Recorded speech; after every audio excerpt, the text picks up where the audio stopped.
So I rewatched Kill Bill after a few years and a few months of really wanting to see it again. Um, for my favorite movies, I really like to space out the time in between I watch them because obviously it gets better the longer you haven't seen it. And the thing I said after I finished Kill Bill Volume 2 is that was too good. So I'm either going to title this video like Kill Bill Perfect Movie or Kill Bill It's Too Good. And I guess that summarizes my opinions on the movie, but I just wanted to talk about it and try to express why I love it so much and why it's so good. And I hope I don't miss anything, but I probably will. You always do if you don't take notes while you're watching the movie, but I haven't done that in a bit. So this movie is an extremely unique film, and I think maybe structurally we should talk about first why it's unique. Kill Bill is very unique because it starts out as you're just in the action. It doesn't give you the bride's backstory. It doesn't tell you about this group she's a part of. It doesn't do all that, but in the sequel, it goes back in time and fills it in. And I personally love this structure, and I think it works perfectly. But we'll start with Kill Bill Volume 1. So, the premise is this woman who's an assassin runs away with the baby of Bill, who's the leader of the assassins, and then she's gunned down at her own wedding, and it's very graphic, right away. And we never see Bill's face, and before she's shot, she says, it's your baby, and then she's shot. So the whole movie, we are on the bride's, she's known as the bride because it doesn't tell her name.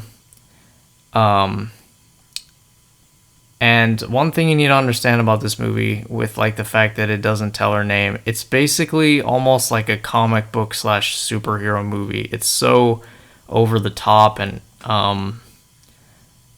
very epic, but also very dramatic, over dramatic, and that's what I love about it. So it doesn't even tell you her name. It has to keep that as a reveal. So yeah, her baby is killed, and you wake up in the hospital with her. Well, actually, before that, they try to kill her, by poisoning her while she's in her coma. But then Bill calls at the last second and is she deserves better than that. If she ever wakes up, we'll give her a clean warrior's death. We won't poison her in her sleep. So Bill has some sense of honor, despite his very brutal methods. So, but then she wakes up years later, and there's a whole scene that's I don't want to be too graphic here on my channel, but you know what, why not? So basically, she was being raped in her sleep, which is pretty messed up. So she wakes up and kills the guys that were about to do it. And what I love about this film is, to quote Quentin Tarantino, it's just so much fun. The violence is so much fun. So she bashes this guy's head into the door, whose name is Buck, who likes to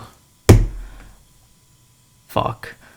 So she kills him, steals his car, called the Pussy Wagon. So once again, very funny and over the top.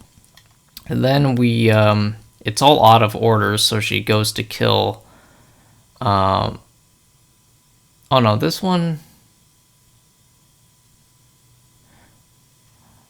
well, no, I think she kills Vernita Green, I think it's after Oren Ishii, but that doesn't really make sense. I may have miswatched this in the movie, but she goes to kill Vernita Green, which is played by Vivica Fox, and there's a big fight, and this is the lamest kill, but it's still really good.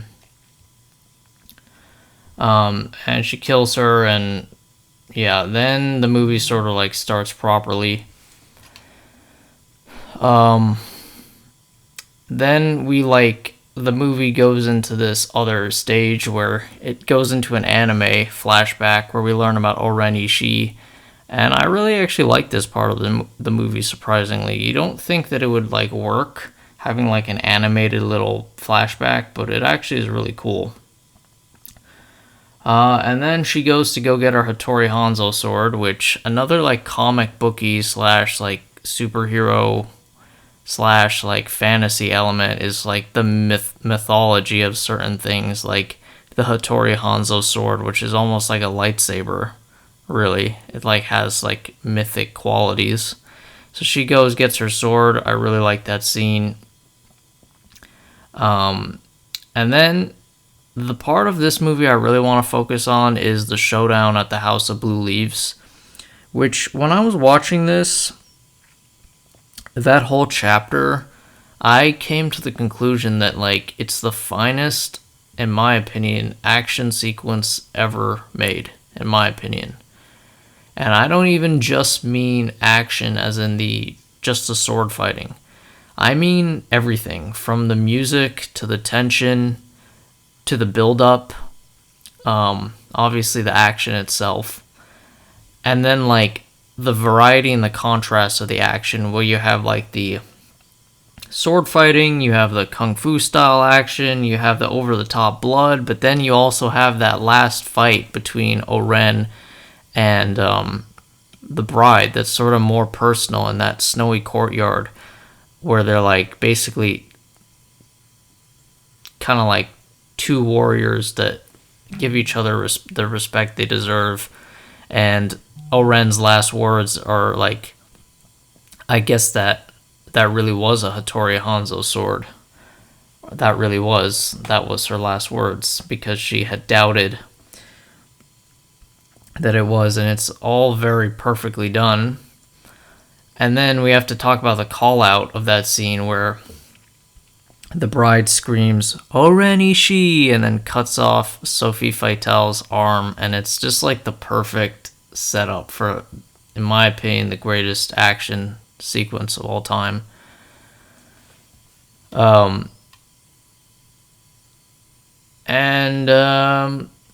Yeah, so she kills O-Ren, and then she basically tortures Sophie for information, and this is like the part of the movie where you're like, oh my god, I gotta see the next movie. The movie ends with a drum solo going out, and then Bill says to Sophie, "Is she aware her daughter is still alive?" Then the movie goes out. You know that song? That was so cringe, I'm sorry. But yeah, it goes out with that song, and I remember when I watched this the first time, I literally could not wait to watch the second one, and in fact, I just did. I watched it right after, same day, which is very rare for me. I don't usually like watching two movies in a row. But for this movie, I had to do it. It was just too good. It was like the perfect twist / cliffhanger, and I still kind of maintain it's my favorite twist. And I know that's kind of weird because it's not, you don't think of it as a twist movie, but I love it. I thought it was like the most awesome twist that sort of like got you hyped for the next film, and then like made everything worth it. Like, it's not just a revenge movie. You know, like now she has a chance to actually get like the best revenge, which is like success. Get her daughter back. And really just really insane. I love this movie. I think that there's stuff about it that I can't even explain, like why it's so good. It's so different, and the amount of iconic scenes in this film, like whether it's the battle without honor or humanity little sequence where they're walking in their sandals that has been like parodied over and over, and a bunch of other scenes that I'm having a little bit of a brain fart right now, but there are a bunch of other scenes that have been like parodied, and it's affected pop culture and all that. And then like the in-world mythos, like with the swords, and sort of just the fact that all the characters are almost like legends, and yet you have never seen them before until this movie. It's really, really cool. And yeah, so I'll go into the second movie now, but this movie is like genuinely insane. And I consider Kill Bill one film, so we're now moving into Kill Bill 2, which is like the perfect sequel because it's different, but it also perfectly fits. And like I said, the structure is like this one goes back and tells you, like, okay, who are these assassins? How did she get to be who she is? Why is she mad at Bill? Why did she run away with his baby? All this stuff.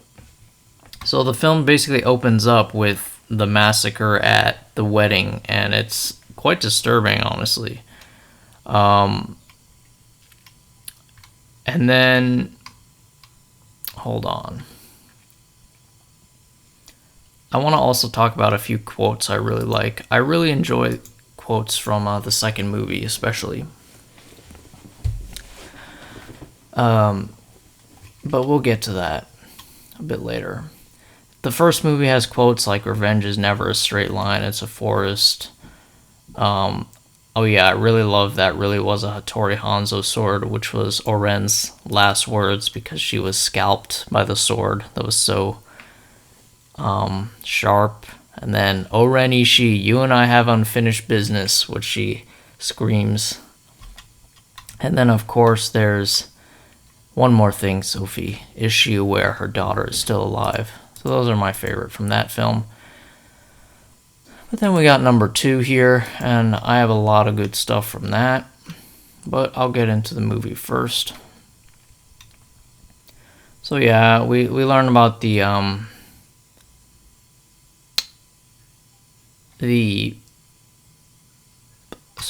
wedding massacre. And then we learn a little bit about this Bud man who basically Bill is kind of estranged from him and they're not on good terms, but he goes and like talks to his brother and says like, you know, she's coming to kill you. You got to be ready. And I think he like says like, I can help you out. And then there's the iconic line where he says, that woman deserves her revenge, and we deserve to die. But then again, so does she.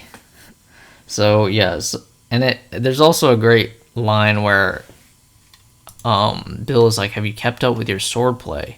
And then Bud is like, oh, I sold it, I pawned it. And then Bill says, you hawked a Hattori Hanzo? Bud says, yep. Bill says, it was priceless. And Bud says, well, not in El Paso it ain't. In El Paso, I got me $250 for it. So I like this because it sets up Bud as this like dumb, kind of like redneck that lives in the middle of nowhere in a trailer. He's like very stupid, and you think he's just, you know, she's going to kill him easily, but he actually outsmarts her quite brilliantly. And basically, he buries her alive and in a grave, and then the movie cuts to black, and the next chapter goes, which is I think it's called like the cruel tutelage of Pai Mei. So now we learn about this awesome character named Pai Mei, which is like kind of like the Yoda, and we learn about how the bride and all these other assassins learned what they know. And this is a really great sequence where she like earns her stripes, and a big part of it is her trying to break wood from 3 inches away with her fist, and then it cuts back to the grave where she, you know, punches her way out of the coffin. And it's really like the perfect sequence, amazing epic music, and you really like feel it emotionally. Like it's such a triumph. It's so brilliant.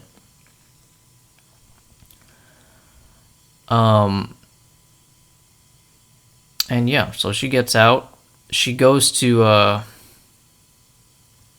kill Bud again, but she sees L Driver has pulled up, ready to buy the Hattori Hanzo sword that she lost from the bride, or the bride lost. And then basically L, in the briefcase full of money, put a snake, and then Bud gets killed. And then basically the bride busts in. But before then, her name is revealed. It's very epic once again. And yeah, there's a great fight scene, and the bride pulls out her eye.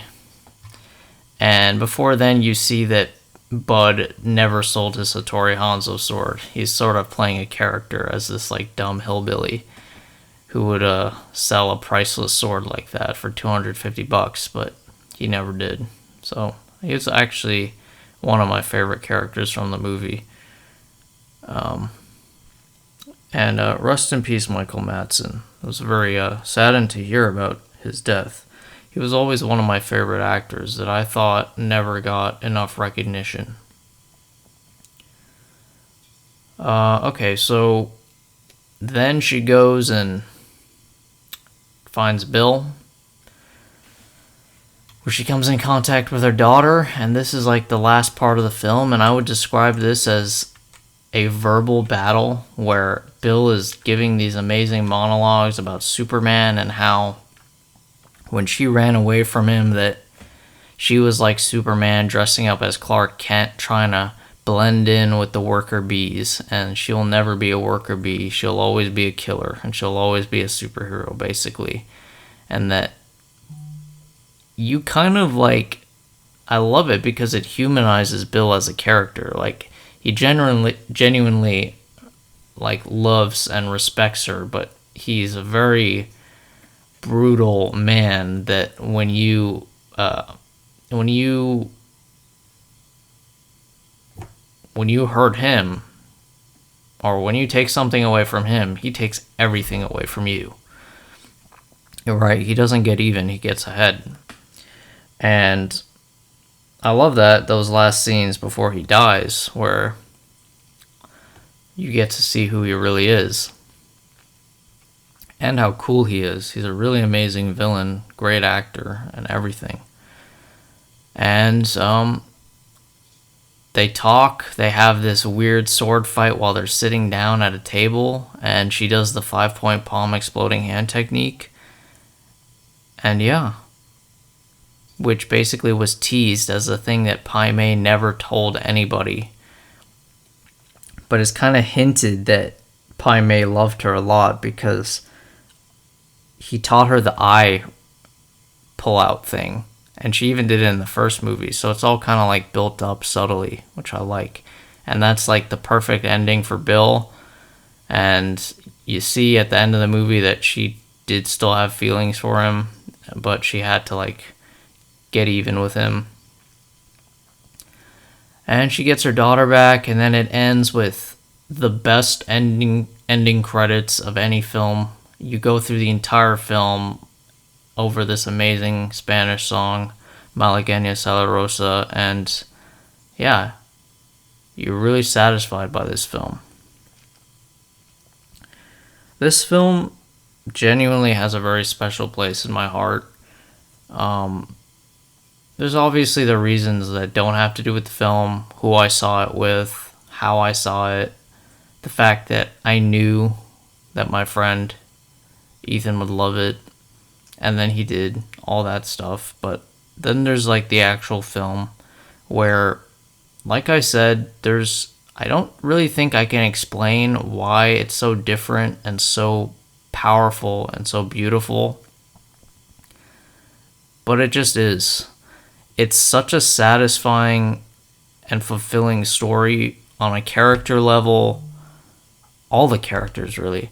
On a story level, the action, the violence is just so much fun. Why is violence like so awesome? I don't know. But can we just like accept that it is? Let's stop lying to ourselves. It just is. it's fun. Like, I have a smile on my face the whole time, like, watching all these people, like, get chopped to bits. I don't know if that makes me a bad person, but at least I'm honest about it. People watch this movie and they're gonna be like, yes, that's awesome. Like, I wish I was that person.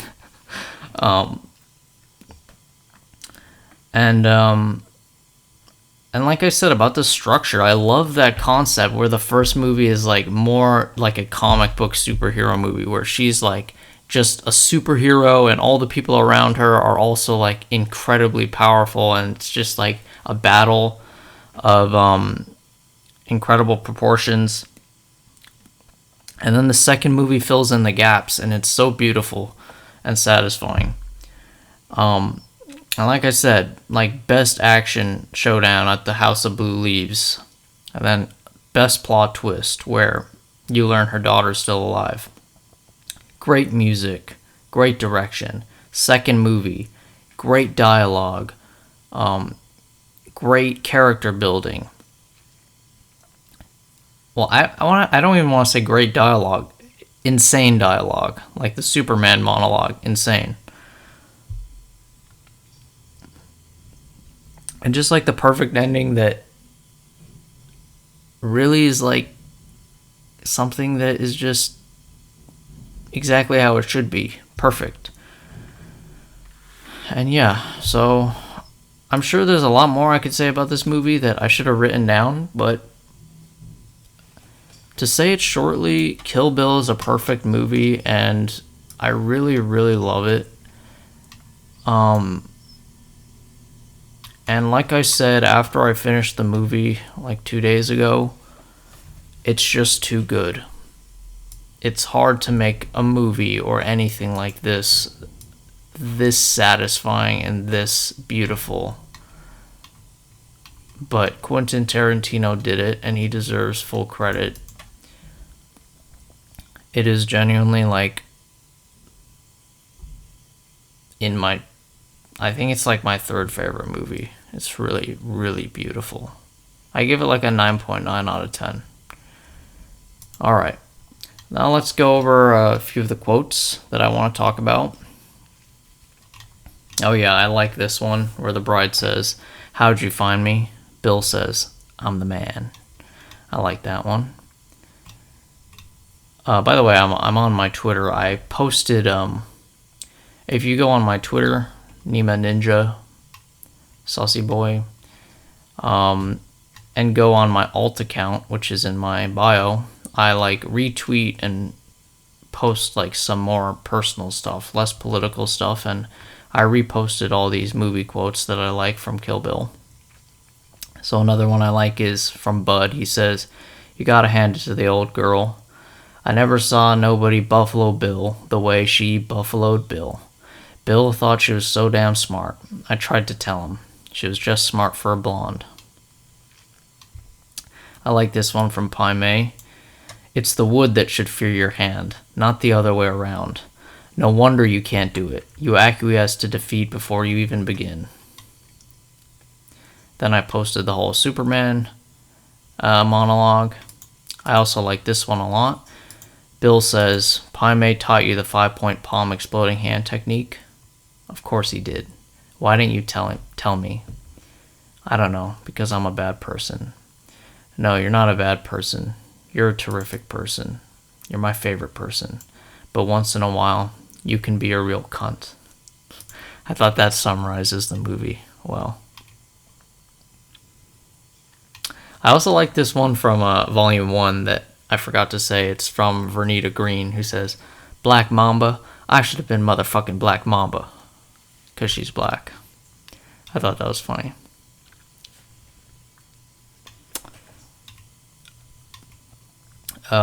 Yeah. Check out my Twitter. Check out my alternate account. It's in my bio. It's just Saucy Boy 2. I like post more personal stuff on there. I repost personal stuff from my main account just like as a way to preserve them, because you have so many tweets they get lost, but this way I like keep them all in one area. So yeah, thank you guys for watching. Love Kill Bill. It's one of the greatest movies ever, Peace out.